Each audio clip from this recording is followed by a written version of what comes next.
내가 주를 향하여 눈을 들리라. 나의 도움이 어디서 오나. 우리 찬양 드립니다.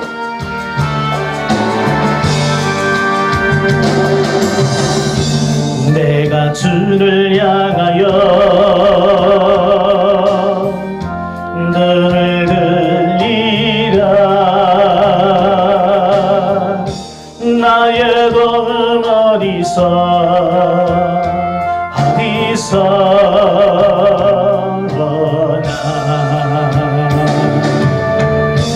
천지 만물 지으신 너와 나를 만드신 창조의 주 하나님, 축복의 주 하나님, 부르짖으라 부르짖으라. 나는 내게 부르짖으라. 응답하리라. 그거 비밀한 일 내게 보이리라. 내가 주를 향하여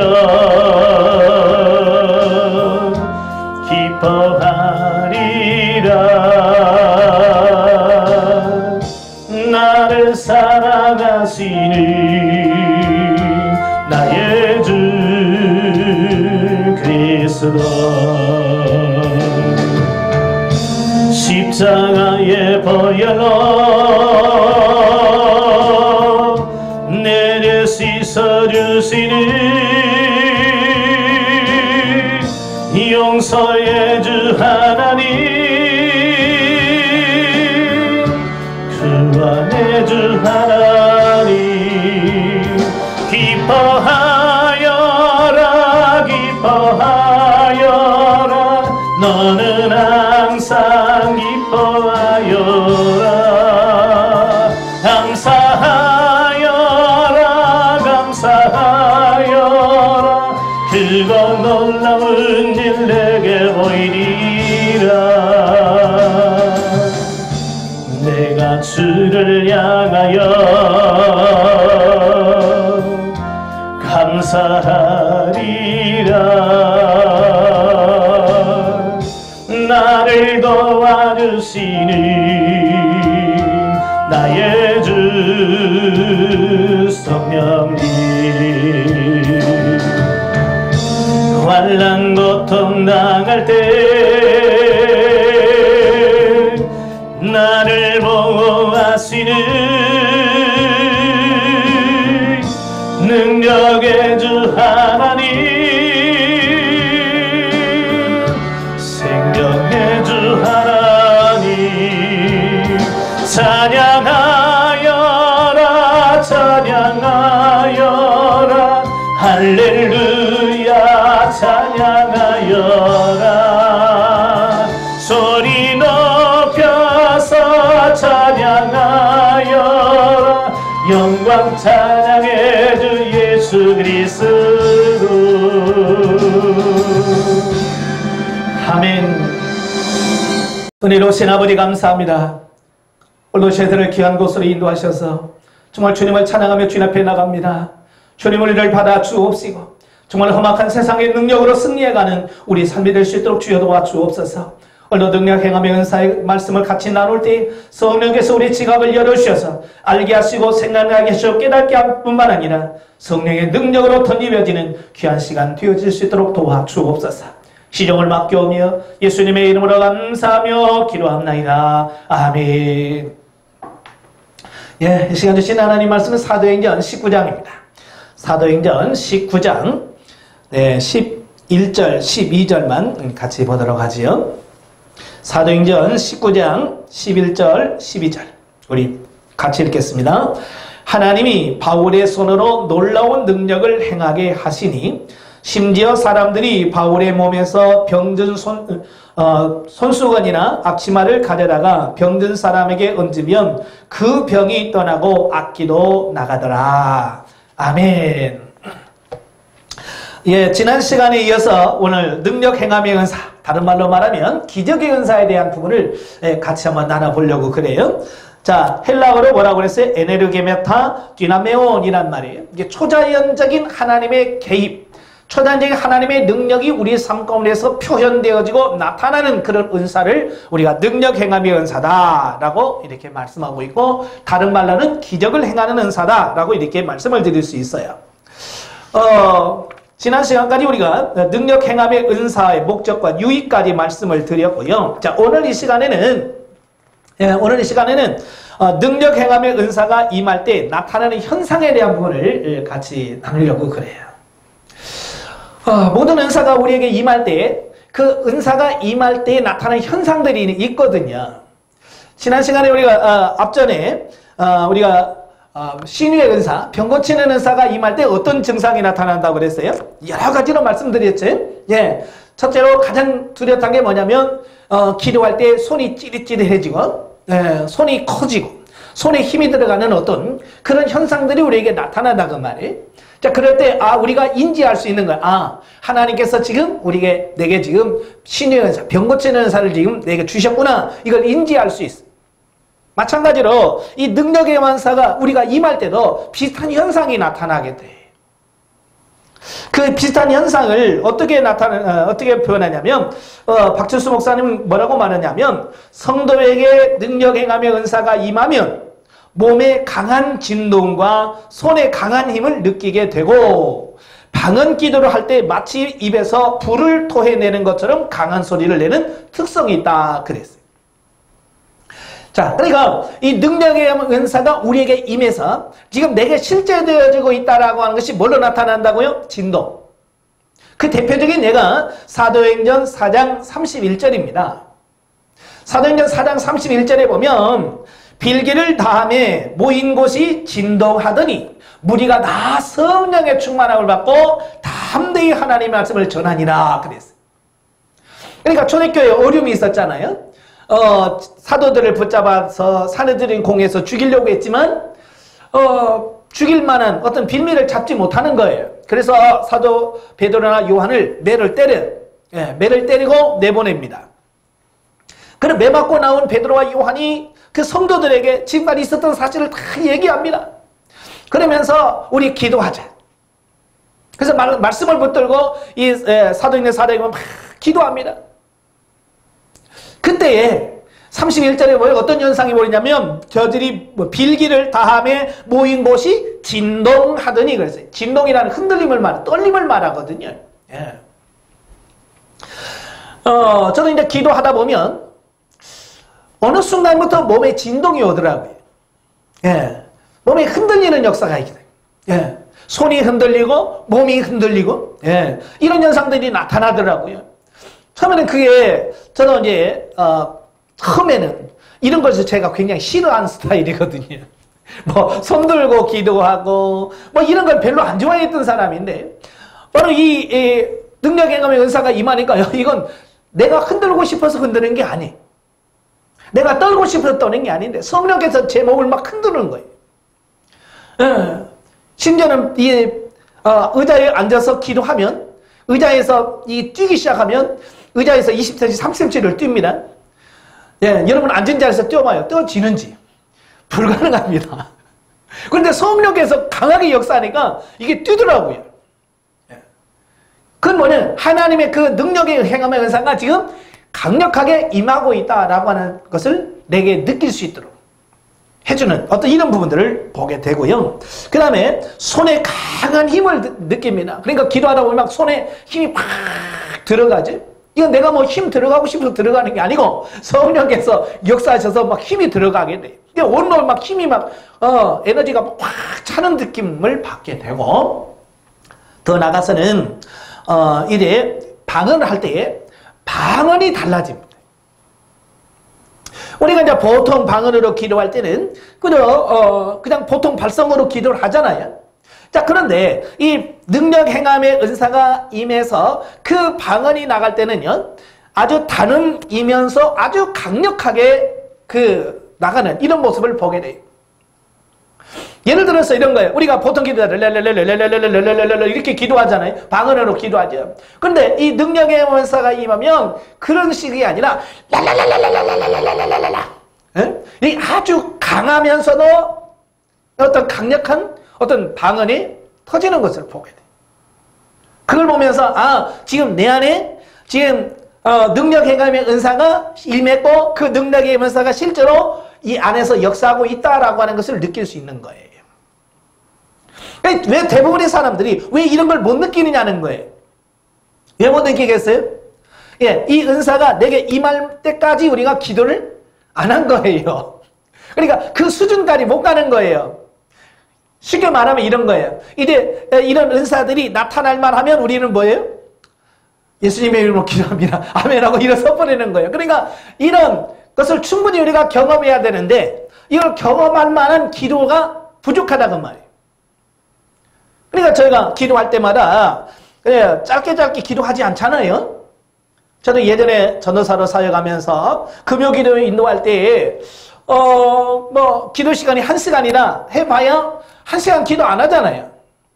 찬송한곡 부르고 한 2, 3분 동안 기도 제목 주고 우리 이름 놓고 기도합시다. 그래서 2, 3분 동안 막 기도하다 보면 땡 치고 찬송합시다. 그리고 찬송 한 장 하고 또 이번에는 교회 문제를 놓고 기도합니다. 주여 하고 기도하다가 한 2, 3분 기도하다가 땡 치고 또 찬양 한 장 하고 제가 기도하는 그게 그런 거였거든요. 그러니까 집중적으로 하나님 앞에 30분, 1시간 동안 기도해 본 적이 없어요. 성도들도 그렇고. 그러니까 기도하러 금요기도회나 이런 데 갔다가 보면 기도는 별로 안 하고 온단 말이에요. 그러니까 어찌 보면 이런 은사들을 충분히 접하고 맛볼 수 있는 그런 시간적인 이런 게 없어요. 예. 그런데 1시간, 2시간, 3시간 집중적으로 기도하다 보면 기도하는 중에 이런 은사들이 실제로 경험되어지고 체험되어지고 나타난다고 말이에요. 그러니까 이론이 아니라 실제로 그게 나타나고 있다라고 하는 것을 보게 되어집니다. 그래서 여러분들이 좀 길게 기도하셔야 돼요.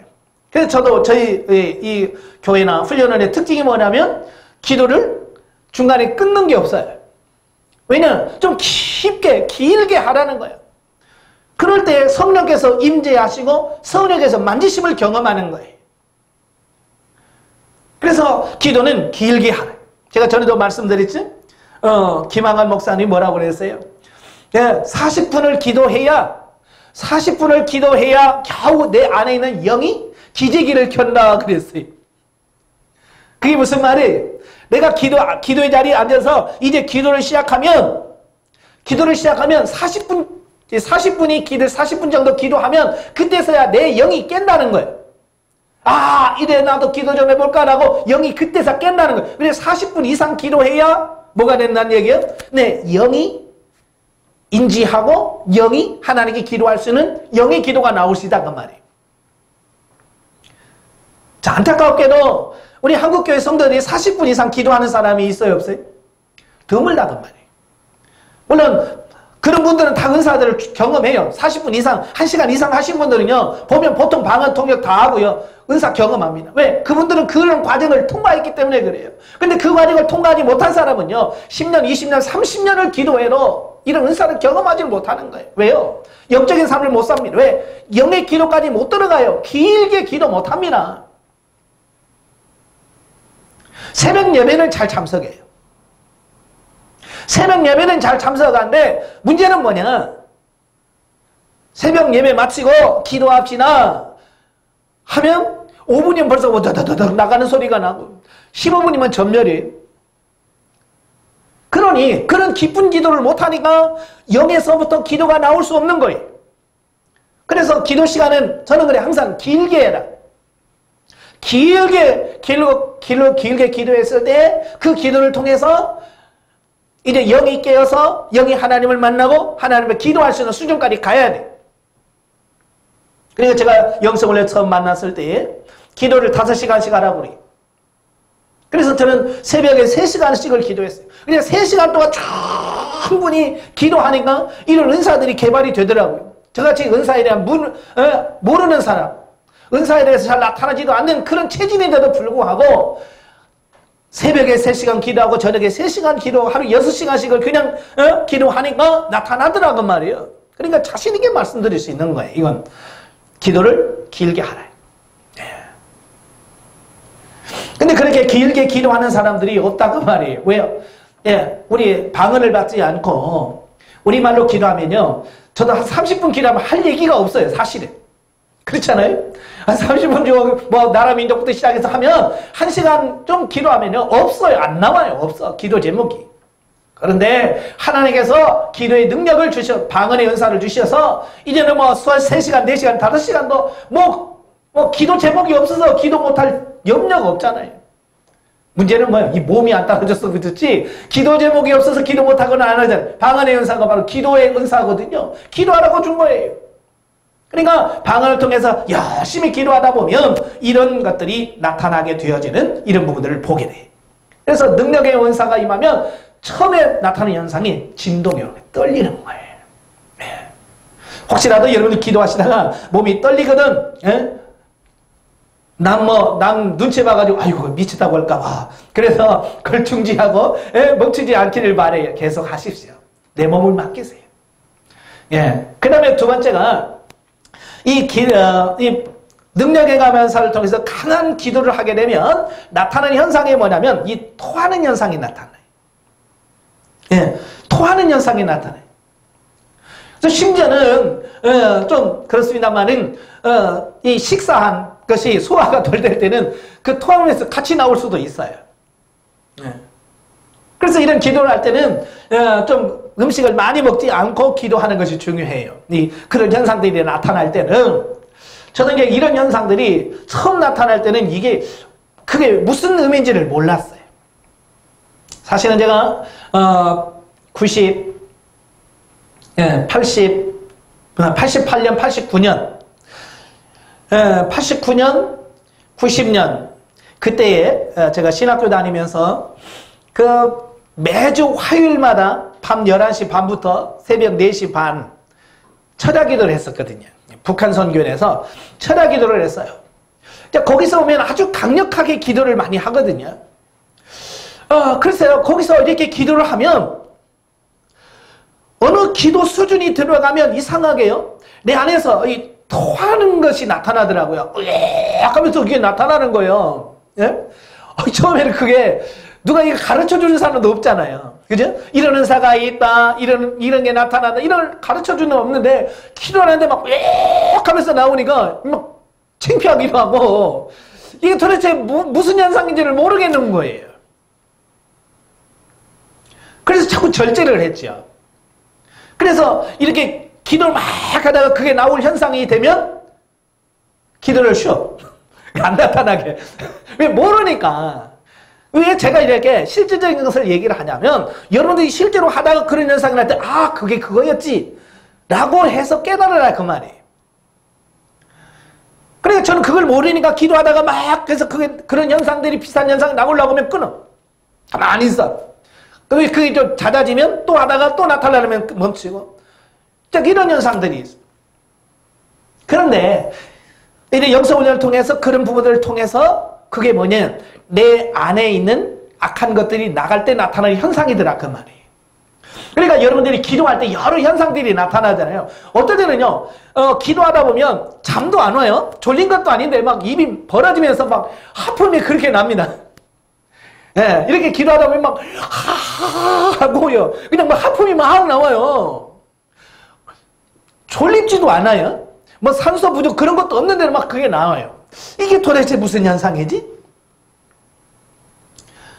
또 어떨 때는요, 배 아픈 것도 없는데요, 기도하다 보면 방귀가 이렇게 빵빵 나갈 때도 있어요. 근데 일반적으로 방구는 이렇게 뻥, 삥 뭐 이렇게 끼잖아요. 근데 막 그게 아니고 막 바바바박 해서 나가고요.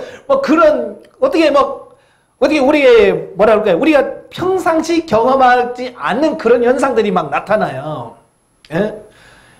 그게 무슨 현상이냐면 바로 능력의 감연사가 임할 때 바로 우리 안에 있던 어떤 영들, 악한 영들이 떠나갈 때 나타나는 현상들이에요. 그러니까 이 능력의 감연사가 임하면 능력의 은사는 뭐 하라고 그랬어요? 이 초자연적인 귀신의 세력을 몰아내고 축출할 때 쓰는 은사가 바로 능력의 은사라고 그랬잖아요. 여러분, 우리 안에 이렇게 있으면 귀신이 있는 거 보여요? 안 보여요? 악한 영들이, 그건 없어요? 내 안에? 있어요?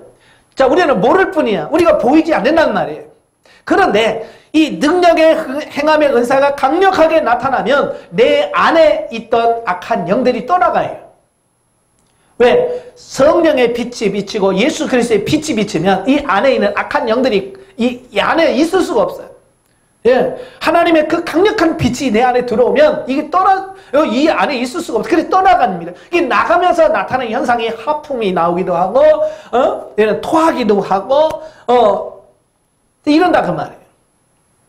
그러니까 이런 현상을, 이 토하는 현상들을 잘 이해를 못하면, 무조건 토하면 되는구나 라고 생각한다 그 말이에요. 며칠 전이죠? 며칠 전에 연합뉴스에 이런 기사가 나왔어요. 무슨 중하고 무속인이 귀신 들린 사람을 고친다고, 귀신 들린 사람 고친다고 뭘 먹였냐면 식용소다 있잖아요. 소다. 식용소다를 입에다 넣은 거예요. 그래서 왜 넣냐? 그러니까 이 토할 때 이 안에는 귀신이 나온다. 그러니까 어떻게 해서 토하게 만들려고 하니까 이 소다를 막 먹였다는 거예요. 예. 그래서 이 소다의 그 중독으로 죽었어요. 예. 그 며칠 전 뉴스에 나온 거예요. 그러니까 그 사람 뭐예요? 이 토할 때 나온다는 건 아는데 그 음식물 토할 때 나온 이게 분별을 못해서 그러는 거예요. 그러니까 선무당에 사람 잡는다는 말 있잖아요. 그러니까 은사도 정확하게 알고 제대로 알고 해야지 잘못하면 그렇다 그 말이에요. 그러니까 귀신 들린 사람 치료한다고 막 때리는 게 있잖아요. 그래서 가끔 보면 기도원이나 이런 데서 맞아 죽는 경우가 있잖아요. 네, 귀신 들린다고 막 때린다고. 여러분 때린다고 귀신이 때려집니까? 이게 몰라서 그러는 거예요. 그러니까 모르면 그럴 수 있다라고 하는 것을 기억하십시오. 근데 그런 현상이 아닌, 기도하다 보면, 정말로 강력하게 기도하다 보면 이 안에서 토하는 현상들이 나타나요. 그러다가 제가 98년 2월부터 제가 영성훈련을 시작을 했거든요. 그 영성훈련을 시작한 지 거의 1년 됐을까요? 1년 차 되었을 때 어느 날은 새벽에죠. 새벽에 이렇게 기도를 하는데요. 강력하게 성령께서 기도합니다. 중간중간에 하면서 토하는 기도도 하죠. 그런데 어느 날 새벽에 기도하는데요. 정말 그때는요. 마지막으로 토하는 기도를 했는데 어떻게 토했냐면 정말 뭐냐면 으악 하는데 그게 길게 막 쭉 가면서 내 느낌이 뭐냐면 그때 토할 때 느낌이 뭐냐면 이 안에는 창자가 다 빠져서 나가는 느낌이 있잖아요. 정말 이 안에 텅 비어버린 그런 느낌을 받더라고요. 으악 하는데 정말 이 창자가 다 빠져나가는 느낌이야. 창자가 다 빠져나간 것 같아. 그래서 으악 하다가 이 창자 다 빠지면 어떡하냐? 이렇게 배를 잡았어요. 근데 이 배는 그대로 있더라고요. 예? 이게 워낙 얼마나 강력하게 토했는지 그냥 다 빠져나가는 듯한 느낌. 그게 저에게는 마지막이었어요. 예. 그게 마지막 토함이에요. 그때 그렇게 확 하고 나서 그다음부터는 이제 그런 현상이 안 나타나더라고요. 예. 그러니까 어떤 분은 저한테 그래요. 그건 뭐냐? 내 안에 집을 짓고 있던 악한 영들 집이 있는데 그때 다 뿌리채 다 뽑아서 나갔기 때문에 더 이상 내 안에 그런 것들이 자리 잡고 있지를 못해서 예? 이제 그런 현상들이 안 나타났나 뭐 그렇게 해석을 하긴 하더라고요. 예. 어쨌든 그 뒤로부터 내 안에 평안이 오고 기쁨이 넘치고요. 예전처럼 짜증나고 분노 이런 게 없어지더라고요. 그게 빠져나가고 나니까. 예. 그래서 가끔 보면 제가 이제 안수를 하다 보면 이제 토하는 사람들이 있어요. 예. 예, 막 꽥꽥 하는 분들이 있어요. 그러면 저는 그분들에게 계속 토할 수 있도록 해주거든요. 예. 그걸 두려워하지 마세요. 그런 현상들이 있어야 돼요. 자, 그리고 이제 그러면 왜 그러면 이 시대에는 왜 능력의 은사가 잘 나타나지 않을까라는 거예요. 왜 안 나타나지? 아까 사도행전 19장에 오면 사도 바울을 통해서는 희한한 능력이 막 나타났다고 그랬잖아요. 그래서 사도 바울이 쓰던 수건이나 앞치마를 가져다가 병든 사람에 건지면 병자가 낫고 막 귀신이 떠나가는 것까지 되는데 왜 지금은 그런 현상들이 안 나타나느냐. 자, 그 부분을 보면 됩니다. 보면 그 월브어드라는 신학자는 그렇게 말을 했어요. 월브어드라는 신학자는 사도시대 이후로는 그 누구도 모든 병자를 고치고 그런 죽은 자를 살리며 기적을 행하는 비상한 능력을 다른 방법으로 효시한 그런 능력을 받은 사람은 아무도 없다 그랬어요. 그러니까 이 사람은 뭐냐면 사도시대 이후에는, 그러니까 이제 사도 바울 같은 경우는 사도니까 그런 현상이 나타난다는 거예요. 이게 사도니까 그런 현상이 나타나고 사도가 다 죽고 난 이후에는, 사도가 없는 시대는 이런 게 나타나지 않았다라고 주장을 해요. 사실 성경에 딱 끝나는 요한계시록 끝나고 나서는 더 이상 나타났어도 기록이 없잖아요. 그죠? 성경에 더 이상 기록이 나타나질 않아. 그러니까 이분들은 이 능력연사는 사도시대로 끝났다. 이게 사도의 표시다. 그렇게 말을 했어요. 그리고 이 토마스라고 하는 분도 이 성령의 은사들이라는 책을 썼어요. 그분이 거기서 뭐라고 말하냐면 이러한 은사들의 필요성은 주 1세기의 상황과 같이 교회가 그 자신의 권위 있는 기록된 계시를 갖지 못한 범위 내에서만 존재하는 것이다. 하나님께서 한 번 기록하고자 했던 모든 것들이 기록된 이상 확증적인 이런저런 은사가 더 이상 설 자리가 없게 되었다라고 주장을 했어요. 이게 무슨 말이냐면 이런 은사들은 성경이 기록되기 이전에는 있어야 됐다고 말이에요. 그러나 성경이 다 기록된 이후에는 더 이상 존재할 이유가 없다. 많은 그 은사 중지를 주장하는 분들이 다 한결같이 그 얘기 하거든요. 성경이 기록되기 전에는 나타났다. 그러나 성경이 기록된 이후에는 끝났다. 이렇게 주장하는 분들이 있다고 말이에요. 과연 그럴까? 정말 성경이 기록된 이후에는 이런 은사들이 나타나지 않았을까? 아니잖아요. 기독교 사회 보면요. 그렇게 초대교회만큼 그렇게 막 죽은 사람이 살아나고 그러지는 않을지라도 계속해서 성령의 역사는 이루어졌어요. 우리 한국교회도 기독교사를 보면 우리 한국교회 초대교회죠. 그러니까 1884년에 원더우드 목사를 통해서 처음 인천 제물포항에 복음이 들어왔지. 물론 그 언더우드나 아펜젤라 목사가 들어오기 전에도 이미 우리나라는 선교사가 이미 들어와 있었고요. 세계 선교사에서도 찾아볼 수 없는 독특한 게 우리나라에 그게 뭐냐면 선교사들이 들어오기 전에 이미 한국 땅에 교회가 있었어요. 선교사가 들어가기 전에 이미 존재하고 있었어요. 어떻게 들어갔냐? 그 만주를 통해서 이미 들어갔어요. 그러니까 외국인 선교사들이 한국에 들어올 수가 없어요. 워낙 쇄국 정치를 폈기 때문에 외국 사람이 못 들어와. 그 다음에 성경이 들어다가 걸리면 죽기도 하고 감옥에 들어가기도 해요. 그러니까 성경이 못 들어와. 그래서 저 만주 지역에서 잔 로스, 또 맥킨타이어 목사님들이 이런 선교사님들이 뭘 못했냐면 성경 번역을 시작했어요. 성경 번역. 그래서 한국에서 장사하러 인삼이라든지 이런 장사를 하러 그 중국에 온 한국 사람들을 붙들고 이제 그분들에게 일당을 줘가면서 뭘 하냐 성경을 번역을 합니다. 이게 한문으로 된 중국 성경을 한글로 번역을 해요. 그러니까 그들이 처음 이제 돈 벌려고 힘쓰게 막 일해서 장사해서 돈 버는 것보다 그냥 편하게 앉아가지고 이렇게 번역해주고 돈 버니까 이 사람이 좋잖아요. 그죠? 그러니까 그때 돈을 받고 번역을 하다가 은혜를 받았어요. 그냥 성경 번역 돈 벌려고 했다가 은혜를 받은 거예요. 이분들이 예수님을 영접한 거예요. 그래서 그분들이 성경을 번역하고 나서 번역된 성경을 한국 땅에 가져와. 그래서 우리 한국 땅에 교회가 세워집니다. 아마 그 교회 이름이 소래교회일 거예요. 처음 선교사가 들어오기 전에 이미 이 땅에 교회가 존재하고 소래교회라.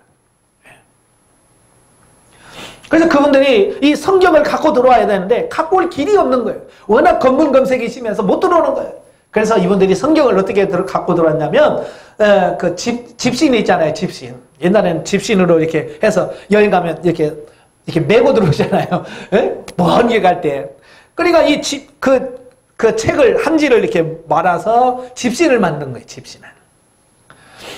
참 그 정성이 지극하잖아요. 이게 집신을 이렇게 마른 거예요. 그래서 집신 형태로 해가지고 이제 검문검색 통과할 때 집신이니까 누가 뭐 검사하겠어요? 책 같으면 검사를 하겠지만 집신이니까 그냥 통과. 그래서 한국에 와서 이제 풀어가지고 다 펴가지고 그게 이제 우리 한국 땅에 복음이 성경에 들어온 최초의 기록이란 말이에요. 그래서 이 땅에 복음이 들어오게 되어진 거예요. 그런데 왜 이런 얘기 하냐면 이 땅에 선국이 들어와도 우리 대표적인 그 많은 기적을 행했던 분이 김익두 목사님이라고. 아마 서점에 김익두 목사님의 전기가 있어요. 그 책에 보면 그 목사님이 예수님을 만나고 나서 변화된 다음에 수많은 기적을 행해요. 뭐 다리 위에서 구걸하는 안진뱅이에게 명환이가 안진뱅이가 벌떡 일어나서 가는 기적도 있고요. 이건 다 실제 우리나라 안에서 일어났다니까요. 여러분 성경이 기록된 후 1900년 후인 한국 땅에 처음 복음이 들어갈 때 이미 우리나라는 기적이 수많이 일어났었어요. 그러니까 이 성경이 기록되고 난 이후에 은사가 그쳤다라고 하는 말은 어찌 보면 우리가 받아들일 수 없는 부분이라 그 말이에요. 자, 과연 이들이 주장처럼 그럴까라고 하는 거예요. 자, 그러면 만약에 이 사도 시대 때 이 땅에 있는 귀신을 다 사도들이 다 잡아서 뭐 무적행이라든지 감옥에다 이 귀신들을 다 가둬놨다고 한다면 더 이상 능력행함 은사가 필요 없겠죠. 그죠? 뭐 귀신이 없는데 뭐 악한 영이 없는데 더 이상 능력행함 은사가 필요 없잖아요. 근데 지금 이 땅에 귀신이 없을까요? 악한 영이 없을까요? 아니요. 지금도 역사하고 있거든요. 그렇다면 악한 영들이 지금도 역사한다면 뭐가 있어야 돼? 그것을 감당할 수 있는 은사가 필요하다는 얘기예요. 아시겠죠? 그러니까 지금 이 시대에도 이 은사는 여전히 존재하고 있다라고 하는 것을 보게 돼요. 그래서 여기에 대한 반론을 제기한 신학자가 있어요. 크리스 틀리브라고 하는 교수는 이렇게 말해요. 적어도 선교 사업은 과거 어느 때보다도 지금 외형적으로 볼 때 더 확장되고 있다. 이 지역에서는 기적이 전적으로 결핍 상태에 있지 아니하며 지금도 기적이 많다. 그러므로 현재 우리 시대에는 많은 기적이 생겨나지 않는다는 진술은 수긍할 수가 없다. 이분은 선교를 해봤거든요. 그러니까 선교지에 가서 불모지에 가서 선교지 뭐 하나님을 모르는 데는 다 뭘 섬겨요? 귀신 섬기잖아요. 네? 하나님을 섬기지 않는 것은 다 귀신 섬긴다. 무당 뭐 이런 거 다 뭐 아프리카 어디 가도 다 뭘 섬겨요? 악령 귀신을 숭배하는 거예요. 그러니까 그런 데 가서 복음을 선포하려면 뭐 해야 돼요? 예, 영적인 싸움이 있어야 되잖아요. 그러니까 이런 선교지에서는 지금도 이런 기적들이 많이 일어나고 있다. 그걸 통해서 이 은사는 사도시대 이후에 종결됐다라고 하는 것을 거부하고 있다라고 말씀합니다. 저도 이분의 주장에 동의합니다. 자, 그리고 이 레슬리 B. 훌린이라는 박사는 이런 이적들이 부재한 이유, 지금 이 시대에 잘 안 나타나는 이유를 두 가지로 설명하는데요. 첫째는 인간의 불신앙 때문이다. 안 믿는다는 얘기예요. 그러니까 지금 이 시대에 설교하면서 귀신 얘기하면 성도들이요, 에이 지금 이 시대가 지금 달나라를 왔다 갔다 하고 지금 우주 여행을 하는 이 시대에 에이구 그런 게 있어요 하고 이 악한 영에 대한 인식 이런 게 없다 그 말이에요. 두 번째는 뭐냐? 하나님의 뜻에 그 원인이 있다 이렇게 말씀합니다. 그러니까 초대교회나 처음 복음이 들어갈 때는요 강력하게 하나님의 역사가 이루어져야 하나님의 나라가 확장되지. 그러나 하나님께서 어느 순간에 이런 기적들이 잘 나타나지 않게 하신다고 말이에요. 왜냐? 그게 목적이 아니라는 얘기예요. 우리가 복음을 전하고 하는 것은 귀신을 쫓아내는 게 목적이 아니라 그들을 변화, 훈련, 성장시켜서 하나님이 원하는 사람으로 만드는 게 목적이지 맨날 귀신만 빼는 게 이게 목적이 아니라 그 말이에요. 이걸 우리가 잘 아셔야 돼요. 그러니까 하나님은 하나님의 뜻에 의해서 어느 단계까지는 이게 나타나고 어느 수준에 가면 더 이상 이런 게 필요 없다 그 말이에요. 그래서 하나님께서 초기에는 역사하고 점점 이제 영적으로 성장하고 성숙해 가는 쪽으로 우리를 끌어가더라라고 하는 것을 보게 됩니다. 예. 또 피터 와그너는 이런 기적 현상가 잘 나타나지 않는 이유를 이렇게 설명해요. 자연주의에 대한 우리의 미묘한 신봉 때문에 서양 사람들은 초자연적인 것이 무엇이든지 의심하는 경향이 있다. 바로 이것이 우리가 오늘날 우리의 교회 가운데 많은 기적의 역사를 만나지 못하는 이유의 하나다. 정확히 짚었어요. 이게 무슨 말이냐면요. 중세시대 때 많은 분들이 이 신앙에 대해서 의문을 많이 품어요. 왜냐하면 예수 믿는다고 하면서 좀 능력 있다 그러면 마녀사냥이라고 하잖아요.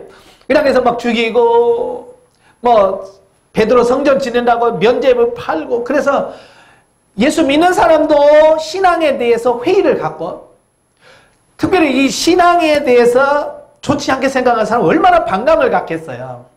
그죠? 근데 그 서양 사회에서는 워낙 왕부터 시작해서 이 카톨릭이라고 하는 부분에 매여 있기 때문에 반기를 못 드는 거예요. 그죠? 반기를 못 드는 거예요. 그러다가 종교개혁이 1517년에 일어나잖아요. 종교개혁을 일으키면서 이제 종교에 대해서 뭐라고 할까요? 반론을 제기할 수 있는 어떤 이런 부분이 생긴 거예요. 그래서 이 종교에 대해서 반론으로 일어난 게 이제 계몽주의. 계몽주의 안에 이제 자연주의, 그다음에 합리주의, 이성주의 이런 것들이 계속 등장을 하는 거예요. 그러면서 이성주의라는 게 뭐예요? 우리가 이성적으로 이해할 수 있는 것만 사실이고 우리가 이성으로 이해할 수 없는 것은 이건 존재하지 않는다. 그러니까 이성이 최고로 인식하는 거잖아요. 또 합리주의라는 것도 뭐든지 합리적이야지. 합리적이지 않는 것은 우리가 받아들일 수 없다. 또 이렇게 받아들이는 거죠. 그러다가 이제 결정적인 결정타가 있어요. 그 이제 1858년인가요? 9년에 그 찰스 다윈이 종의 기원이라는 책을 써요. 그런데 진화론을 발표를 해요. 그 진화론이 어쩌면 결정적인 거예요. 이 초자연적인 부분에 대해서 완전히 깔아뭉갠 거예요. 그래서 우리 하나님의 형상을 띤 우리 인간들마저도 하나의 동물, 원숭이보다 조금 진화된 어떤 존재로 인식을 시켜버린 거예요. 그러니까 지금도 많은 사람들이 교회 다니면서도 뭐라고 그래요? 우리는 동물, 짐승, 이렇게 우리를 하나님의 형상을 띤 어떤 이런 존재로 인식을 하지 않고 어떤 동물적인 부분을 인식하는 경향이 많아요. 그러다 보니까 점점점 이 초자연적인 부분에 대해서 둔화되어지고 불신하게 되어진 어떤 이런 현상이 벌어지게 되는 거예요. 그래서 지금은 누가 지성인이냐 이런 초자연적인 것을 다 거부하고 그냥 척 하는 사람들 있잖아요. 쩍쩍 하는 분들이 지금 대우를 받고 인정을 받는 시대가 지금 이 시대예요. 그래서 교회에서 조금 기도해서 봤다 들었다 그러면 뭐라 그래? 저거 2단이나 3단이나 초자연 이러면서 그냥 완전히 배척이 하는 시대가 바로 이 시대란 말이에요. 그러니까 이런 시대에 바로 이런 초자연적인 하나님의 능력이 나타날 수 있는 개입이 없어지는 거예요. 예. 그러니까 점점점 줄어들 수밖에 없다라는 것을 보게 되는 거예요. 그래서 결론으로 보면 이 능력의 은사가 지금 시대에 나타나지 않는 것은 하나님 편에 문제가 있는 게 아니라 그것을 받아들이는 인간 편, 인간의 문제라. 인간이 그걸 수용하고 받아들이지 못하기 때문에 부정적인 인식을 갖고 있기 때문이지. 예. 두 번째로는 뭐냐? 모든 삶이 풍족해요. 모든 삶이 풍족하니까 더 이상 이런 하나님의 도우심이 필요 없는 어떤 그런 시대예요, 지금. 그렇죠? 지금 뭐 하나님 도움 없어도 잘 살 수 있잖아요. 아프면 병원 가, 뭐 열심히 그냥 직장 다니면 돈 벌어.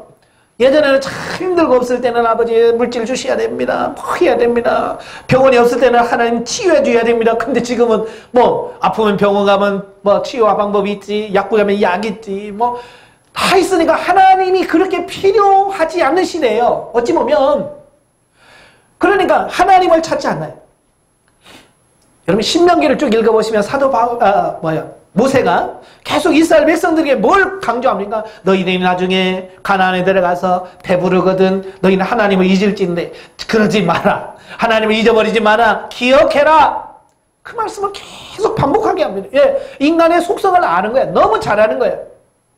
힘들고 어려울 때는 하나님의 능력을 의지합니다. 그러나 배부르고 등 따스면 안 찾는다는 아는 거예요. 그래서 모세가 계속해서 그들에게 너희가 배부를 때 조심해라. 예? 가나안 땅에 들어가서 하나님께서 풍족한 삶을 살게 할 때 조심해라. 그때 하나님을 기억해라. 이렇게 말하는 거예요. 오늘 이 시대 보니까 너무 편안한 거예요. 하나님이 도움 없이도 얼마나 잘 사줄 수 있는지 몰라. 그러니까 하나님의 능력을 찾지 않는다. 그 말이에요. 예. 결국은 우리 문제다 그 말이에요. 육적인 문제에 너무 매여 있고 영적인 부분에 관심이 없는 오늘 우리들의 문제다. 이렇게 볼 수 있고요. 자, 그러면 이 시대에 그 능력의 감의 은사를 잘 활용하기 위해서는 어떻게 해야 될까? 예. 잘 활성화하기 위해서 첫째는 은사를 활용하기 전에 자신의 영적 능력을 향상시켜야 한다라는 겁니다. 그러니까 은사를 다룰 수 있는 내가, 은사를 할 수 있는 내가 영적으로 잘 서 있어야지. 영적으로 잘 서 있지 못하면 이런 은사를 가지고 문제를 만들 수밖에 없다는 얘기예요. 은사는 선하고 유익한 것이지만 그 은사를 활용하는 자의 영적인 능력에 따라 가치가 달라진다. 그죠? 세상에 있는 것도 마찬가지예요. 어떤 사람이 어떻게 무엇을 하느냐에 따라서 이게 달라지는 거예요. 달라져. 예. 그러니까 예를 들어서 이런 거예요. 우리가 축구공이 있다고 했을 때 우리가 축구하고 막 노는 거하고 진짜 국가대표 선수가 와서 뛰는 거하고 어때요? 비슷해요? 아니거든요. 그러니까 동네 뭐 조기축구라고 아침에 나가서 막 공짜고 하잖아요. 자기 딴에는 막 잘한다고 하잖아요. 근데 국가대표 하나 딱 들으면요. 이건 게임이 안 되는 거예요. 상대가 안 되는 거예요. 그러니까 뭐라고요? 야, 프로는 역시 달라. 그렇게 될 수밖에 없는 거예요. 역시 다른 거예요. 똑같은 공인대로 누가 그걸 다루냐에 따라서 달라지는 거예요. 예? 그러니까 우리가 차면 돈 10원도 안 줘. 그래, 막 손흥민이나 이런 사람 뭐 연봉이 막 1000억 되잖아. 예? 왜냐면 그가 가지고 있는 그 공을 다루는 기술, 똑같은 공인데도 다른 거예요. 차원이 다른 거예요. 저는 이제 가끔, 저는 이제 그 골목식당이라고 하는 프로를 봐요. 뭐, 예전에는 금요일 날에 해서 자주 봤는데, 이제는 그의 수요일 날을 바뀌면서 이제 잘 못 봐요. 가끔 이제 제방 한 번씩 보거든요. 거기 보면, 같은 요리사잖아요. 그죠? 같은 요리사인데, 그 백종원이 가서 뭐 이렇게 하고, 방법을 좀 달리하고, 순서만 좀 바꾸면요. 뭐라고 그래요? 그래요. 맛이 확 달라져 버리는 거예요. 아니, 똑같은 재료예요? 얘가 뭐 특별한 재료도 아니고, 같은 재료인데도, 그 순서를 바꾸고, 그러다 첨가하는 거 조금 뭐 이렇게 바꾸고, 그러면 맛이 달라지는 거예요. 맛이. 며칠 전에 기억나는 게 뭐냐면 소고기 스테이크인데 이 사람이 구우면 질겨져요. 이 스테이크가. 고기는 좋은 거예요. 고기는 진짜 좋은데 이 고기를 스테이크를 하면 질겨. 그러니까 이게 그 좋은 거 맞냐? 맞다는 거예요.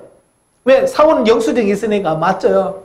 근데 어떻게 하냐 봤더니 그냥 스테이크를 그냥 불판에다가 그냥 지직 하니까 얘가 질겨지는 거예요. 그러니까 백종원이 그걸 보더니 웃더라고. 웃으면서 이걸 굽기 전에 식용유를 먼저 고기다가 칙칙 뿌려가지고요. 고기다가 막 조물조물조물해서 식용유를 이 고기에다가 묻히더라고요. 그리고 프라이팬에다가 그 식용유를 쭉 부어가지고 충분히 이걸 달군 다음에 쭉 하고 구우니까요. 쫄깃쫄깃하고 부드럽고. 아니 뭐 같은 고기예요. 다른 고기라면 고기 잘못 써서 그래. 뭐 이럴 수 있지만 같은 고기예요. 그 사장님이 가져온 똑같은 고기인데도 거기다가 식용유를 치고 이렇게 하고 이런 방법에 따라 달라져. 마찬가지예요. 하나님께서 주시는 은사인데 똑같은 은사예요.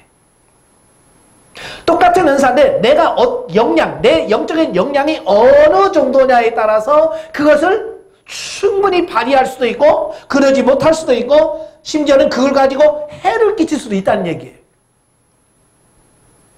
무슨 말인지 아시죠? 그러니까 은사를 다루는 내 자신이 바로 돼야 된다고 말이에요. 자, 데니스라고 하는 분이 자기가 경험한 것을 얘기했어요. 그러니까 그 책에 보면 데니스 리타 베네트가 이런 말을 썼어요. 하나님께서 크게 사용하는 전도자가 있었다. 어느 날 저녁 그는 모든 회중이 보는 가운데서 하나님의 권능과 영광에 의하여 땅에서 몇 미터 들려 올라갔다. 그러니까 복음을 전하는 자가 있었는데 어느 날 이 저녁에 많은 사람이 보는 앞에서 갑자기 성령의 능력으로 공중으로 붕 뜬 거예요. 쉽게 말하면 공중 부양을 한 거예요. 그러니까 막 사람들이 어떻게 하겠어요?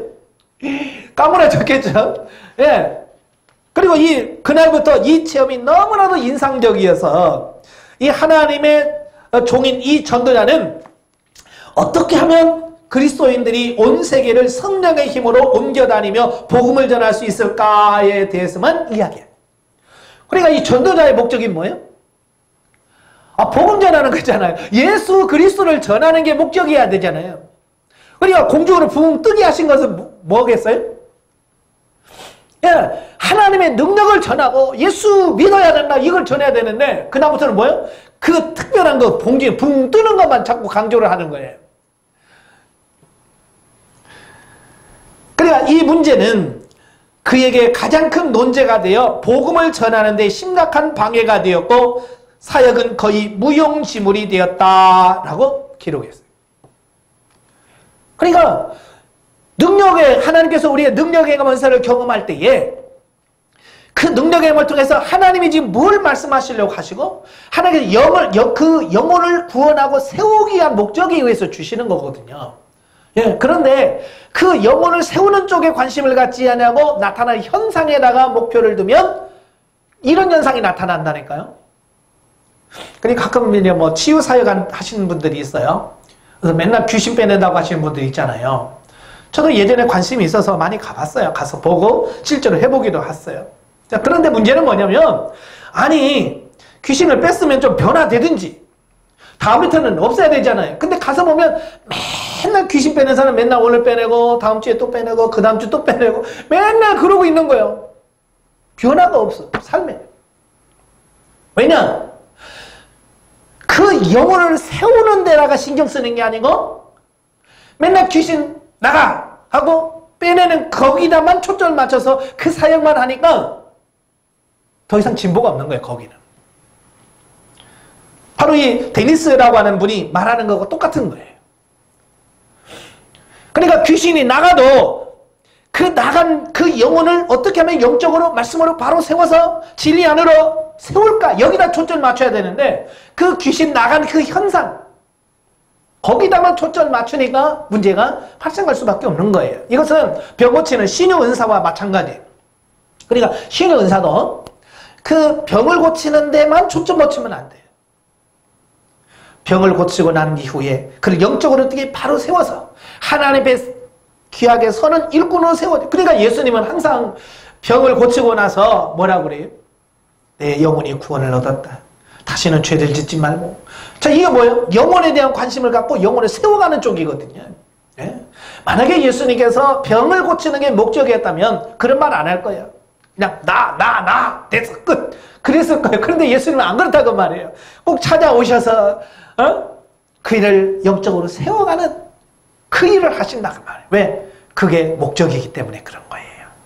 이 능력의 완소 마찬가지입니다. 예.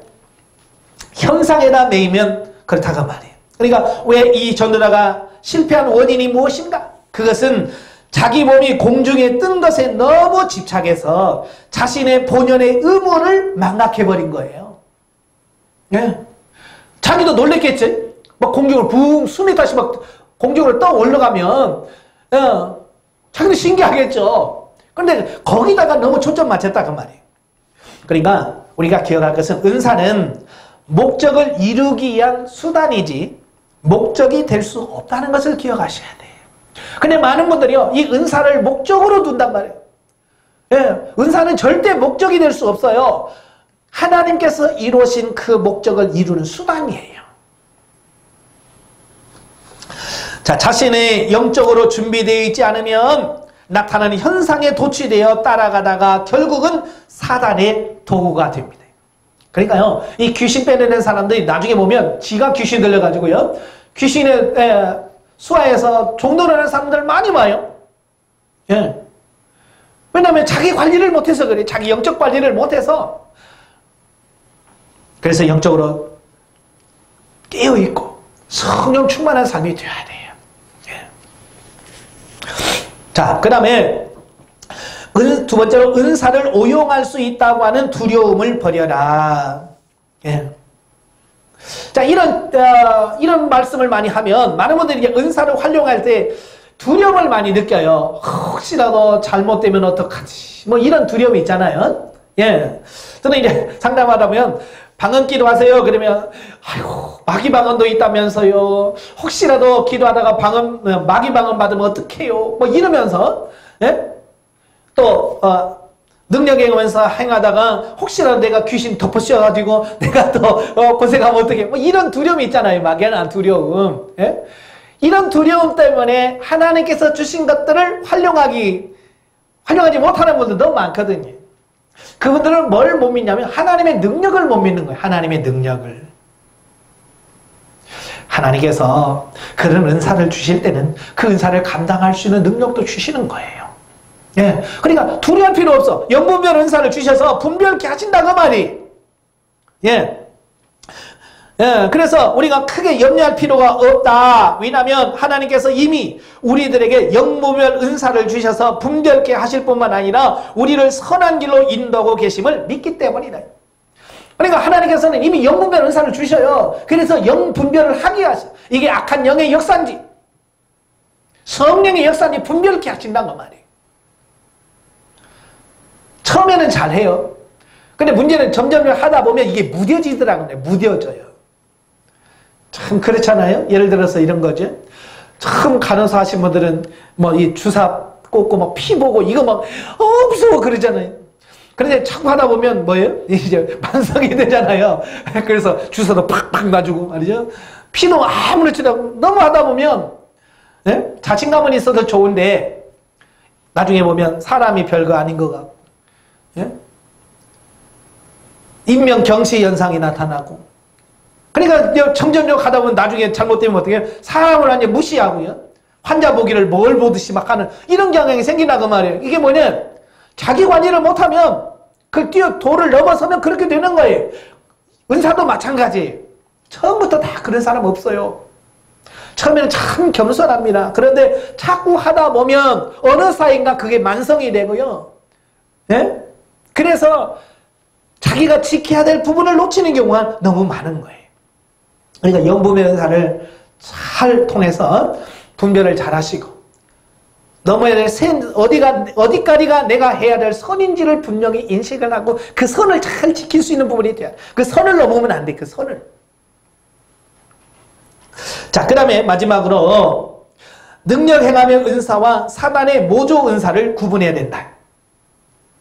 제가 그랬어요. 사단은요 모방의 천재라고 했어요. 모방의 천재. 그냥 기가 막히게 흉내냅니다. 기가 막혀요. 방언도요 보면요, 어찌 그렇게 잘 똑같이 만들어내는지 몰라요. 그렇기 때문에 어지간하면요 이게 참 속을 수도 있어요. 예. 그러니까 빌립 집사가 사마리아 성에 가잖아요. 예. 사마리아 성에 가니까 그 성에 누가 있습니까? 마술사 시몬이 있잖아요. 마술사 시몬이 얼마나 기술이 좋은지 많은 사람들이 야, 하나님의 큰 사람, 예. 자칭 큰 자 행세를 하고 있는 거예요. 그러니까 얼마나 다른 사람들에게 정신을 홀딱 빼놓는지, 예? 이야, 정말 저 사람은 큰 자라 라고 인정받을 수 있을 만큼 행세를 했어요. 그러니까요, 이건 무슨 말이에요? 사람들도요, 기가 막히게 일을 처리합니다. 기적도 행해요. 요한계시록 보시면 나중에 이제 그 짐승이 나와요. 바다에서 나온 짐승과 땅에서 나온 짐승이 있어요. 바다에서 나온 짐승은 적그리스도예요. 땅에서 나온 그리스도는 거짓 선지자예요. 그래서 이 둘이 짝을 지어서 이 땅에서 많은 성도들을 미혹을 합니다. 미혹을 할 때 그들이 쓰는 게 뭐예요? 기적이라고 그랬어요. 하늘에서 불이 떨어지고 죽은 자를 살리고 짐승이 왜 사단이거든요. 적그리스도거든요. 이들이 하늘에서 막 불이 떨어지게 합니다. 그리고 죽은 자를 막 살려요. 그러니까 많은 사람들이 와 하고 대단히 해서 속아요. 그래서 다 넘어가는 거예요. 그래서 우리가 중요한 게 뭐냐면 나타남에다가 초점 맞추면 안 되는, 아까도 말했죠. 나타나는 현상에다가 초점 맞추면 안 되는 거예요. 그 나타난 그 이후에 그 영혼을 어떻게 세워갈 거냐, 하나님 앞으로 바로 세워갈 거냐, 네? 아니면 자기 종 삼을 거냐라고 하는 거예요. 그래서 사단의 힘을 빌은 사람들은요, 능력 행함의 은사를 발휘하고 나면 뭘 하냐면 그 사람을 자기 종 삼습니다. 자기 노예화시키. 이제는 내 말만 들어. 내가 시키는 대로만 해. 그래가지고 아무 짓도 못하게 자기 종이 되고 자기 노예가 되어서 자기 시키는 대로 막 다 하는 거예요. 그래서 가끔 보면 은사자 가방 들고 쫄래쫄래 따라다니는 사람 있잖아요. 돈도 못 받고 그 집에 가서 살림 다 해주고, 예? 그런 사람들이 지금도 있어요. 이 시대에도 있다니까요. 그게 뭐냐, 이 은사를 가지고 다른 사람을 내 종 삼는 사람들이에요. 절대로 그러면 안 됩니다. 예. 자, 마찬가지로 요즘도 영적인 힘의 도움을 받아서 물건을 들어 올리기도 하고 공중 부양을 하기도 하고 심지어는 병자를 고치기까지 합니다. 특히 기공이나 요가, 또 기압술 또는 최면술 같은 기술을 사용하신 분도 있다 그 말이에요. 누가? 교회 안에서. 그러니까 이런 부분에 있어서 우리가 잘 분별해야지. 그렇지 않으면 속을 수 있다라고 하는 것을 꼭 기억할 수 있기를 바랍니다. 하나님께서 우리에게 은사를 주실 때는 우리에게 필요해서 주는 거예요. 하나님의 일하라고 주는 거예요. 그러니까 그 은사를 가지고 잘 활용하면 정말 기가 막히게 내 자신을 덕을 세운다 그 말이에요. 예? 오이코토메. 예? 신령한 집을 짓는 도구로서의 역할을 잘 감당할 수 있어요. 그러나 이걸 잘못 사용하게 되면 항상 거기는 문제가 발생하게 되어진다는 걸 꼭 기억하시기를 바라요. 특별히 이 능력의 이름의 은사 같은 경우는 특히 더 그렇습니다. 예, 특별히 능력의 은사는 누구하고 상대하는 거예요? 예, 악한 영들과 상대하는 은사거든요. 그러니까 악한 영들과 자꾸 상대하다 보면요, 희한한 것이 뭐냐면 그 귀신을 미워하고 쫓아내는데 결국 그를 닮아가는 거예요. 희한해요. 그래서 제가 그래요. 귀신하고 친하면 귀신 닮아가고 하나님과 친하면 하나님 닮아간다. 제가 그런 말 하거든요. 그러니까 뭐 귀신 빼낸다고 막 이렇게 한 사람들 보면 점점점 누구 닮아가냐면 귀신 닮아가요. 하는 짓이 마귀 닮아가요. 근데 하나님과 친한 사람은 정말 사람이 온유해지고 부드러워지고 겸손해지고 자 그래. 근데 마귀하고 친한 사람 보세요. 사람이요 강팍해집니다. 딱딱해집니다. 얼굴이 사랑에 식어집니다. 얼굴이 강해집니다. 찾아보세요. 여러분 귀신하고 쫓아내는 사람들 얼굴 한번 보세요.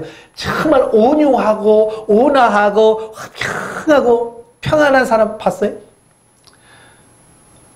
깜짝 놀란 게 뭐냐면 그 무당한 얼굴하고 비슷해요. 예, 무당 얼굴하고 비슷해요. 왜냐? 상대가 누구냐면 맨날 귀신하고 이런만 상대를 하다 보니까 닮아갈 수밖에 없는 거예요. 네, 자기는 싫지만 싫으면서 닮아가는 거예요. 그러니까 그런 게 있잖아요. 가정에서 아버지가 술을 드시고 막 가정 폭력을 하면 자녀들이 그 아버지를 싫어하잖아요. 미워합니다. 미워하고 싫어해요. 그러면서 닮아. 그래서 나중에 결혼해서 또 자기가 자기 아버지와 똑같은 행동을 하는 거예요. 이게 뭐예요? 싫으면서도 닮아가는 거예요. 그러니까 이 귀신을, 이 능력의 원사를 활용하신 분들 이거 조심하셔야 돼요. 예, 그래서 저는 그래요. 마귀를 이길 수 있는 방법은 하나님과 친해지는 방법이다. 예. 하나님과 정말 친해지면 빛 대신 그분이 내 안에 들어와서 내가 빛으로 살아있으면 빛이 그냥 어둠에 가면 어떻게 돼요? 어둠은 떠나가게 돼 있는 거예요.